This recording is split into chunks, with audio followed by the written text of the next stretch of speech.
মেসিকে খেপানোর ফল যে কতটা ভয়ঙ্কর হতে পারে তা সেদিন হারে হারে টের পেয়েছিল রিয়াল মাদ্রিদ। ওই দিন কিছু বুঝে ওঠার আগেই বার্নাব্যুর গ্যালারিতে থাকা ৮০,০০০ দর্শককে থমকে দিয়ে তিনি জানান দেন, মেসি রাজত্ব এই তো এখানে, রিয়ালের মাটিতেই খুঁটি গেড়ে গেলাম। সাল ২০১৭, এল ক্লাসিকো নামটা যেন সার্থক হয়েছিল ২৪ এপ্রিলের সে ম্যাচে।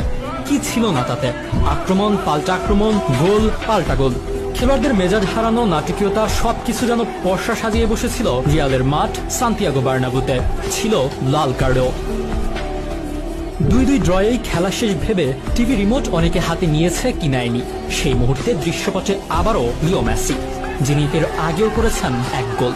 Sergio Roberto, Gomez, Jordi Alba আর মেসি, এই চারের মিলিত এক দুর্দান্ত পাল্টা আক্রমণে এলো মেসির ৯২ মিনিটের সেই গোল। সে গোলের পর মেসি রমন জার্সি খুলে করা আইকনিক সেলিব্রেশন আজও অজানা অনেকের। সচরাচর ঠান্ডা মাথার লোক